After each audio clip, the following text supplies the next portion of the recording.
Chers compatriotes, je suis très honoré d'être encore une fois en face de vous, dans un contexte politique particulier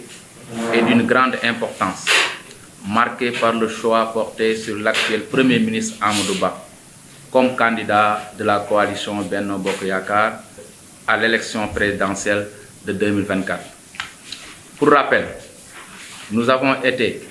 les premiers à investir le président Macky Sall en décembre 2022 pour un second quinquennat à la tête du pays. Mais un homme politique très lucide, soucieux de la stabilité et de la paix dans son pays, il a renoncé à une telle candidature, même s'il en avait juridiquement le droit. Le 28 juillet 2023, lors de la remise de financement aux femmes de l'Alliance Wallu Askan Awa, nous avions clairement exprimé notre opinion sur le choix du candidat de Benno Bokk Yakaar. Nous pouvions bien déclarer notre propre candidature, mais nous avions jugé qu'avec la réalité politique du moment, c'était encore trop tôt. C'est ainsi que nous avions déclaré que le Premier ministre Amadou Ba était notre plan A, B, C, D. Le plan A, c'est Amadou, le plan B, c'est Ba, le plan C, c'est le chef du gouvernement, le plan D, c'est le Dakarois. Même si notre soutien à tout autre candidat choisi par le président Macky Sall ne faisait l'ombre d'aucun doute. Fort heureusement, c'est ce choix qui a été fait finalement par le président Macky Sall et la coalition Benno Bokk Yakaar. Je remercie vivement le président Macky Sall et la coalition Benno Bokk Yakaar et encourage tous les autres candidats à la candidature. Ce qui est formidable, et nous l'avions déjà dit, c'est que le Premier ministre Amadou Ba incarne le meilleur profil pour assurer la relève politique et la continuité de l'État. Et nous ne pouvons que redynamiser notre engagement pour l'accompagner sans aucune condition, jusqu'à la victoire au soir du 25 février 2024. En tout cas, nous avons déjà retroussé les manches pour mettre à sa disposition toute notre expérience politique, tout notre engagement pour atteindre cet objectif de la gagne dès le premier tour.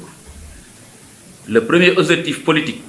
du tout nouveau candidat doit être de rassembler toute la coalition Benno Bokk Yakaar sans aucune distinction.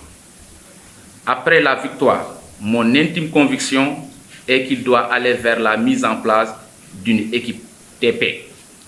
Je veux parler d'une équipe composée de technocrates aguerris, capables de poursuivre avec réussite la mise en route du plan Sénégal émergent PSE, mais aussi d'hommes politiques, à même de poursuivre l'œuvre de consolidation de notre démocratie, admirablement enclenchée par le président Macky Sall. En effet, avec le renoncement de sa candidature, il a ouvert une nouvelle page intéressante dans la démocratie sénégalaise,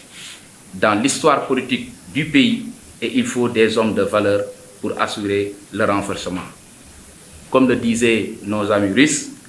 Niet Sadu Nazar Abeda Senami. Pas de pas en arrière, la victoire sera à nous. Vive Benno Bokk Yakaar, vive le Sénégal. Mbokki Sénégal, askanu Sénégal, ginnaaw bu ma leen nuyoo di am mbégte dellusi fii seen kanam ngir waxtaanee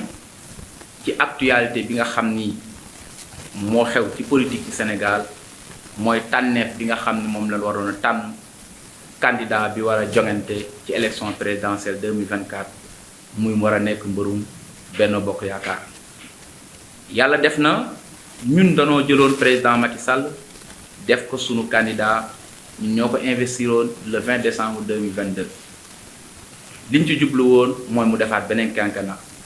waaye yàlla dogalu ko ci sañ-sañam ak ci bëgg-bëgg président Macky Sall mu génn ci loolu, donte yoon may na ko, waaye bëgg jàmm Sénégal ak xalaat boppam ak respecté kàddoom moo tax, ak bëgg réew mu doxale noonu. kon nag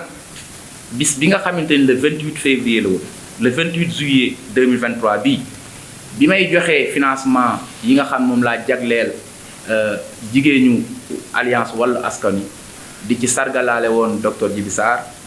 bis boobee ci laa waxe woon ni candidat bi nga xam ni moom lañ war a tànn ci sama xalaat moo di premier ministre joxe woon naa xalaat boobu wax ni moo war a nekk sunu plan A sunu plan B sunu plan C. A mooy Amadou, B mooy Ba te kenn du am Amadou di ko fi ba. C mooy le chef du gouvernement,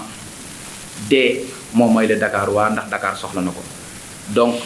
na ma ko xalaate woon digle ko noonu yàlla suturaal nañu ba noonu la ko président Macky Sall ak Benno Bokk Yaakaar xalaatee doxe ko noonu. kon nag ci loolu dañ ciy sant président Macky Sall di ci sant Benno Bokk Yaakaar ginnaaw loolu nag li am solo mooy Amadou Ba le premier ministre Amadou Ba am na profil bi am na xarañte gi am na yar bi am na teggin bi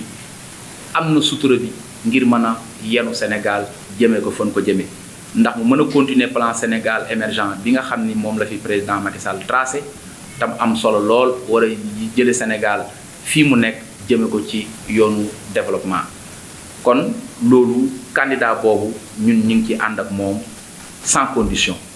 waaye nag yamuñ ci loolu sunu xalaat danoo yàpp ni moom président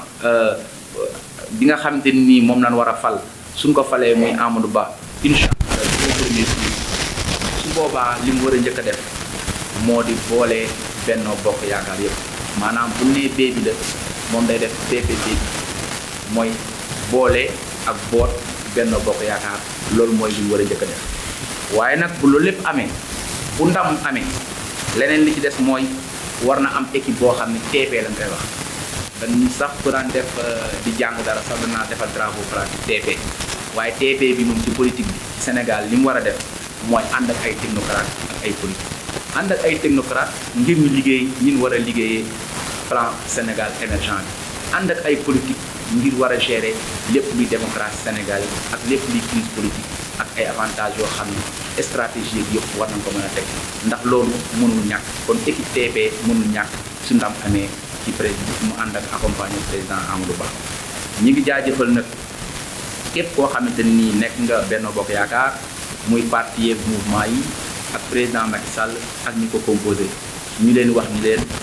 président Amadou Ba bawul fenn bawul kenn ñëpp lay boole Amadou Ba duma ba du ba waa Thiès du ba waa Sénégal du ba waa Sénégal yi ñun Sénégalais yi nekk ci diaspora bi kon nan jàpp ni fi nu toll nii moo di ne ñëpp laxasaayu xam ni comme ni ko suñu mbokk Russie di waxee ñett saduna zat abeda sa nami moo di pas de pas en arrière la victoire sera en nous amul deltu ginnaaw ca kanam rek tànki kanam ngir ndam am man sama wàllu bopp nag dinaa leen xamal ni leen fii nga xam ni fi laa nekk ci Thiès man Ousmane Diop président alliance Wallu Askan Wi dinaa politique dinaa liggéey dinaa social te dinaa xeex ngir président Amadou Ba am ndam fii ci Thiès am ndam ci Sénégal am ndam ci bitim réew Benno Bokk Yaakaar am ndam muy ndamu Sénégal jërë ngeen jëf